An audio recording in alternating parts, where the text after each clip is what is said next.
Pyotr, it's great to see you today. Hi, Jason. Thank you very much for having me on. It's great to see you too.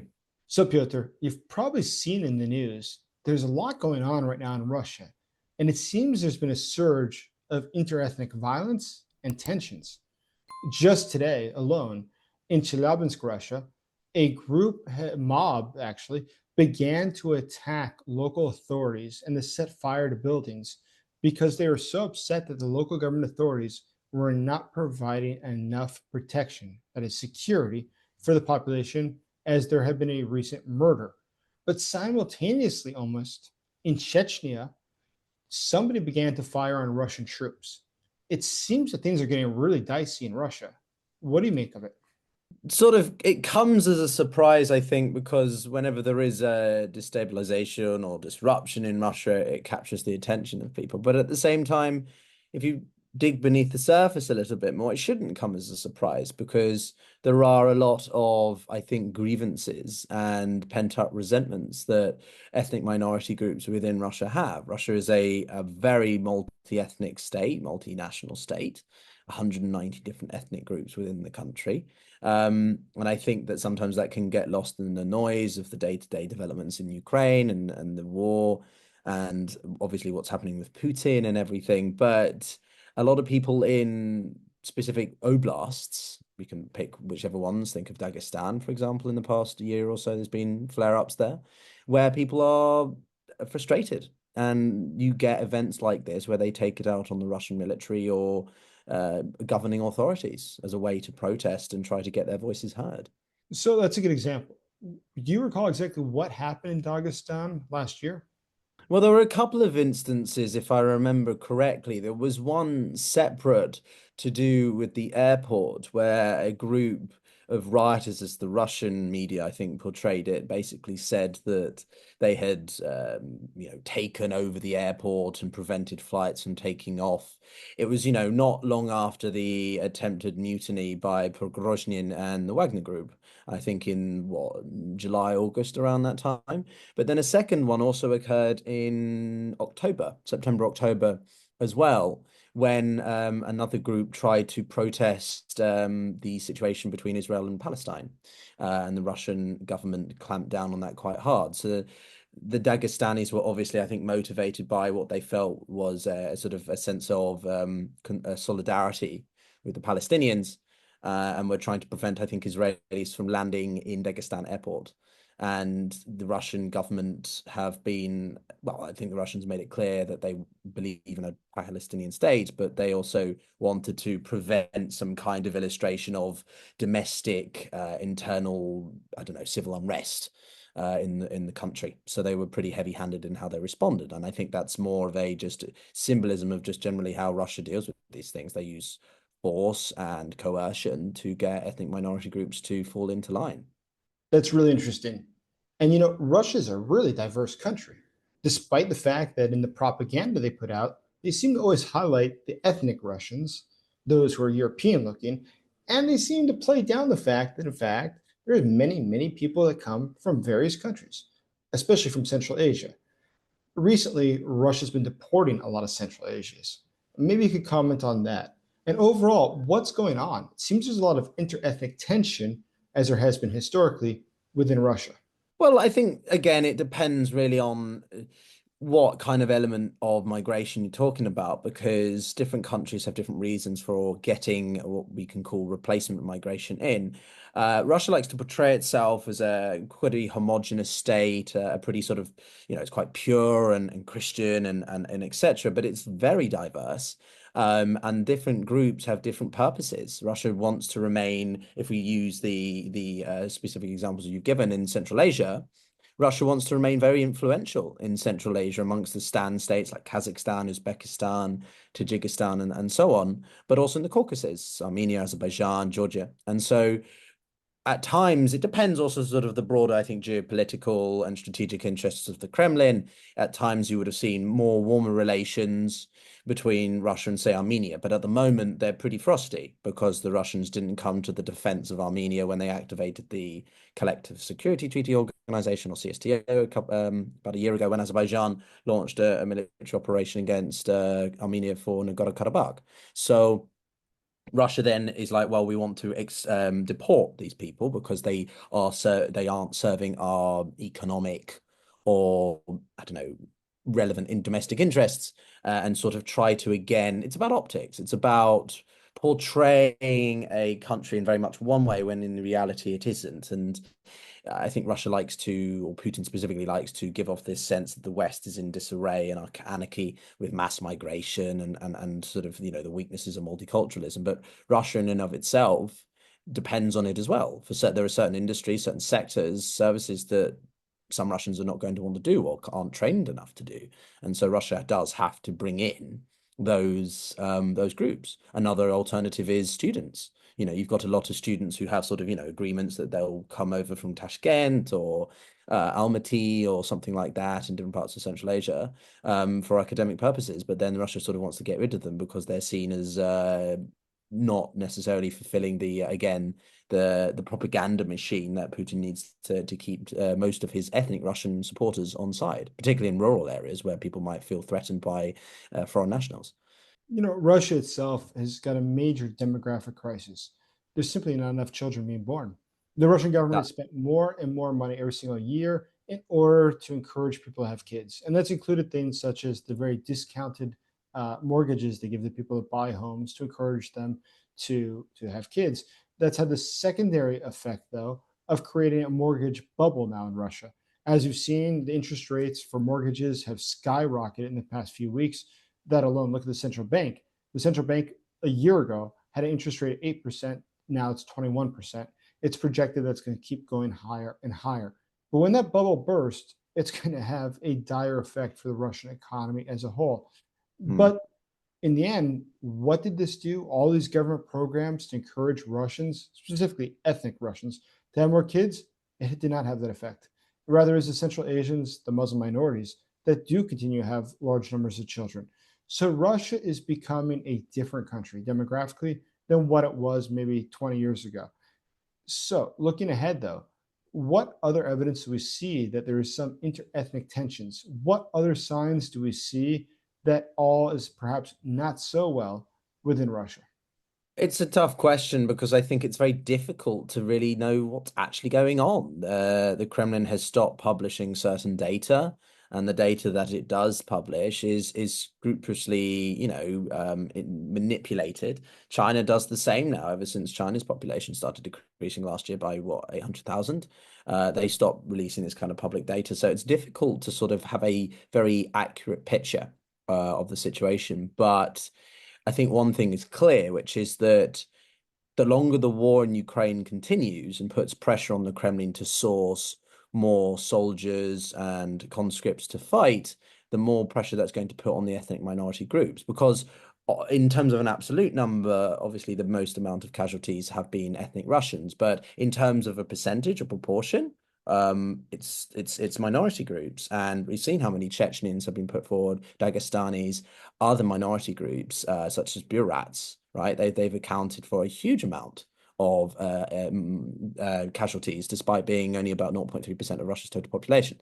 So it's these sorts of issues which are going to continue to make the groups, while they're small, they're still carrying weight, again, because it's about perception. If Putin can't continue to illustrate to his broader voter base as well as the international community, and given BRICS has been happening this past week, if he can't illustrate to countries around the world that he's got a handle on this thing, then it's going to make Russia's economy under pressure. Right now, the dacha season is largely at an end. The country is benefiting from a very heavy amount of demand-driven expenditure and growth, but that's not sustainable. And equally, it's very disjointed. What's happening in the urban centers in Moscow, St. Petersburg, Ekaterinburg, and so on is not being felt in the rural areas, particularly these ethnic minority areas. So, Chechnya has been struggling significantly, and a lot of these groups, I think, just feel overlooked, dismissed. And this continues to push for sort of things like separatism or just simply more autonomy.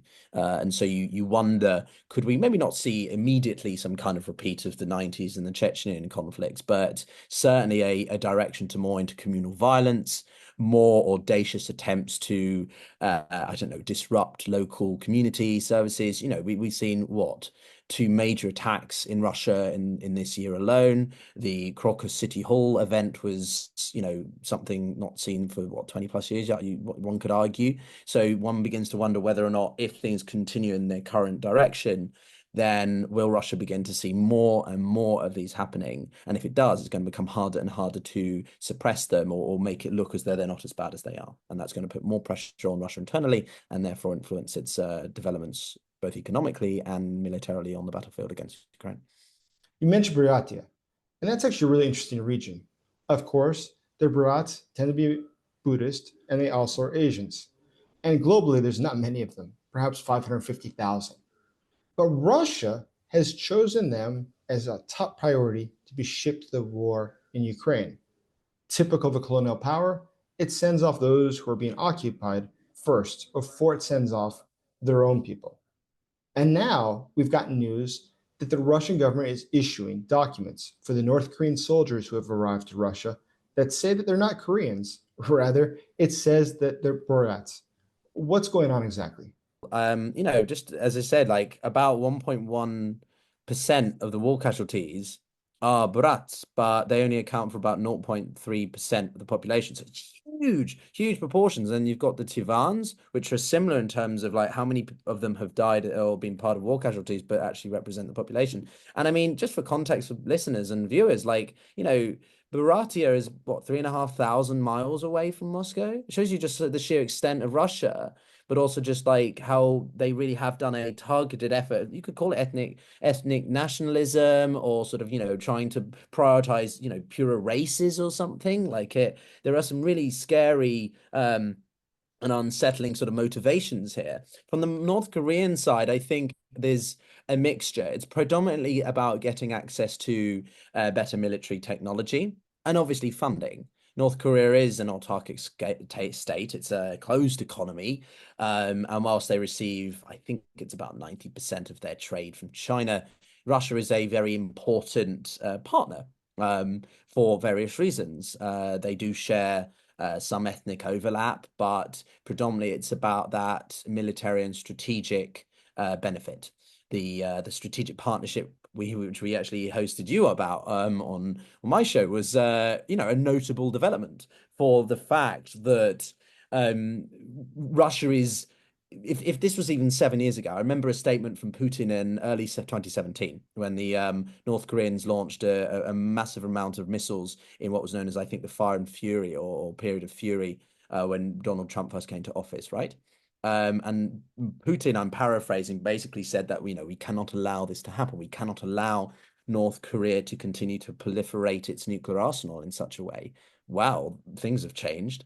And I think it shows you the extent to which the Kremlin is desperate to get more, not just munitions, but manpower. And this is no longer just a cross-border conflict. It is a truly multinational war with North Korea. I think they're set to send around 10,000 troops. The US did confirm relatively recently that the North Koreans are on the ground, with about a few thousand, I think, set to go to Vladivostok and then probably trickle into the Eastern Front. Now, there's debates about what the North Koreans are going to do, but for me, it seems most logical that they would probably take up defensive positions and lines across the Kursk incursion, which is still there, right? Not much has happened in recent weeks, but it's still there. And I think the Kremlin wants to free up some of its more seasoned soldiers, or whatever, the volunteers, whoever are taking up those lines there, to go and fight on the line of contact. And so the North Koreans just sort of go there and sort of hold there. But the other element to this is South Korea. Obviously, this is drawing in the Indo-Pacific, drawing in China, putting a spotlight on a part of the world that China doesn't really want it to. And I don't think China really likes this partnership and doesn't really like Russia bringing in the North Koreans, personally. That's right. And Russia, obviously, historically, has had plenty of problems with interethnic tensions.